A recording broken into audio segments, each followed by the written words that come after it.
অতিরিক্ত hair fall যদি হয় আর যদি তুমি চাইছো যে খুব সুন্দর করে তোমার হেয়ার রিগ্রোথ হোক, চুলটা একদম সিল্কি হয়ে যাক, শাইনি হয়ে যাক, তাই মজবুত ঘন লম্বা সিল্কি চুলের জন্য আজকে আমি নিয়ে চলে এসেছি খুব সুন্দর একটা হেয়ার রিগ্রোথ সিরামের উপর ডিটেল ভিডিও নিয়ে, যেটা বানানো খুব সহজ, ব্যবহার করাও খুব সহজ, আর ব্যবহার করলে রেজাল্ট কিন্তু খুব ফাস্ট পাবে এবং তার পাশাপাশি হেয়ার গ্রোথটা খুব ফাস্ট হবে। আর এটা কিন্তু খুবই পাওয়ারফুল একটা হেয়ার রিগ্রোথ সিরাম, তাই অবশ্যই বুঝে ব্যবহার করবে। অতিরিক্ত ব্যবহার একদমই কিন্তু চলবে না। তাই চলো দেখে নিই কিভাবে আজকের এই হেয়ার রিগ্রোথ সিরামটা আমরা বাড়িতেই বানিয়ে নেব। সবার প্রথম তার জন্য যেটা লাগবে সেটা হচ্ছে মেথি ভেজানো জল। সারা রাত এই মেথিটাকে আমি ভিজিয়ে রেখেছিলাম। মোটামুটি ধরো 1 থেকে 1.5 চামচ পরিমাণ মেথি ভিজিয়েছিলাম এরকম হাফ কাপ জলে। তাই অবশ্যই তোমরা এভাবে ভিজিয়ে রেখে দিও। মেথি মোটামুটি 5-6 ঘন্টা ভিজিয়ে রাখলেই হয়ে যায়, সারা রাত ভিজিয়ে রাখার কোনো প্রয়োজন পড়ে না। বাট যেহেতু এটা আমি একদম সকাল সকাল ইউজ করছিলাম সেদিনে, তো সেই জন্য কিন্তু সারা রাত ভিজিয়ে রেখে দিয়েছিলাম। মেথি ভেজানো জল এবং মেথি দুটোই ভীষণই ভালো। মেথির সমস্ত গুণাগুণ কিন্তু এই মেথি ভেজানো জলে চলে আসে। মেথি ব্যবহার করলে আমরা সবাই জানি যে চুল পড়া বন্ধ হয়, চুল গজায় ভীষণ ভালোভাবে, চুলের গোড়া পুষ্টি পায়, তার পাশাপাশি কিন্তু ড্যান্ড্রাফটা খুব সুন্দর করে কিওর হয়, আর চুলটা প্রচন্ড পরিমাণে না সিল্কি হয়ে যায়, শাইনি হয়ে যায়।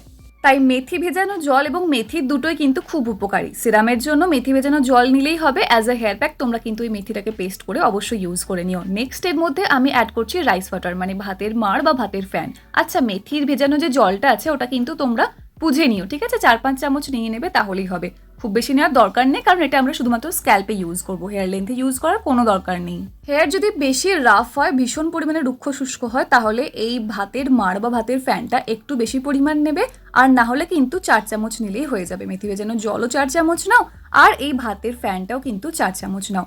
ভাতের ফ্যান বা ভাতের মাড়ের মধ্যে অনেক ধরনের ভাইটামিনস এবং মিনারেলস থাকে, যেটা আমাদের চুলের গোড়ায় পুষ্টি যোগাতে সাহায্য করে, যার জন্য চুলটা সিল্কি হয়ে যায়, শাইনি হয়ে যায় এবং চুলটা মানে চুলের গোড়াটা ভীষণ মজবুত করতে সাহায্য করে।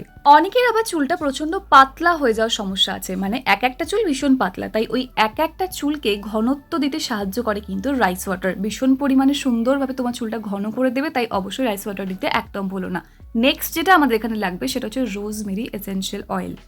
15 দিন থেকে 1 মাস মতো মোটামুটি 5 ফোঁটা করে ইউজ করো, তারপর থেকে তোমরা অবশ্যই 10 ফোঁটা করে ইউজ করতে পারো, কোনো প্রবলেম নেই। অবশ্যই খেয়াল রাখবে, রোজমেরি কিন্তু একদিনে জাদু দেখাতে পারে না। রোজমেরি ভীষণই পাওয়ারফুল একটা উপকরণ, কিন্তু এটা টাইম লাগে একটুখানি হেয়ার রিগ্রোথের জন্য।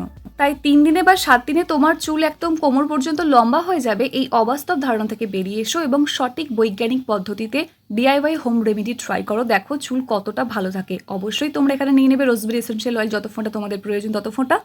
তবে সত্যি মানে প্রথম চেষ্টা করবে 5 ফোঁটা মতো নেওয়ার, না হলে খুব বেশি পরিমাণে নিয়ে নিলে না চুলের খুব একটা ভালো হয় বলে তো মনে হয় না। তাই ডোজ মানে স্পেশালি এসেনশিয়াল অয়েলের ডোজ সবসময় কম থেকে শুরু করতে হয়। রোজমেরি এসেনশিয়াল আমরা সবাই জানি বৈজ্ঞানিকভাবে প্রমাণিত চুল গজানোর জন্য, চুল পড়া বন্ধ করার জন্য। তাই অবশ্যই রোজমেরি এসেনশিয়াল অয়েল ব্যবহার করতে একদম ভুলো না। ভিডিও ডেসক্রিপশন বক্সে লিঙ্ক দেওয়া আছে, তোমরা পারচেস করে ইউজ করতে পারো। এরকম 2টো রোজমেরি এসেনশিয়াল অয়েলের কন্টেইনার কিনে নাও, দিয়ে টানা ইউজ করো। দেখো চুল পড়া কত তাড়াতাড়ি বন্ধ হয় এবং চুল গজায় কত ভালো করে। ট্রাই করে দেখো, তারপর রেজাল্টটা কিন্তু অবশ্যই আমার সাথে শেয়ার করে নিতে একদম ভুলো না। যাই হোক, এবার দেখো প্রত্যেকটা উপকরণ মিশিয়ে নিলে কিন্তু রেডি হয়ে গেছে আমাদের DIY super powerful hair serum. এবার এটাকে ভালো করে যত্ন সহকারে পুরো স্ক্যাল্পে অ্যাপ্লাই করে নেব। স্ক্যাল্পে অ্যাপ্লাই করার পর কিছুক্ষণের জন্য ম্যাসাজ করবো, বেশিক্ষণের কোনো প্রয়োজন নেই, 3-4 মিনিট মতো ম্যাসাজ করলে কিন্তু হয়ে যাবে। তবে অবশ্যই দেখো হালকা হাতে করে ম্যাসাজ করো, একদম যেন ঘষাঘষি জোরে জোরে প্রেশার ক্রিয়েট করে কিন্তু করো না। অবশ্যই কিন্তু এটা শ্যাম্পু করা স্ক্যাল্পেই অ্যাপ্লাই করতে হবে, মানে তুমি যদি কাল শ্যাম্পু করে থাকো তাহলে আজ এটা অ্যাপ্লাই করতে পারো, কোনো সমস্যা নেই। অ্যাপ্লাই করে নিয়ে এবার 1 ঘন্টা মতো রাখলে, 1 ঘন্টা রেখে ভালো করে কোনো মাইল্ড জেন্টল শ্যাম্পু দিয়ে শ্যাম্পু করে নিতে পারো।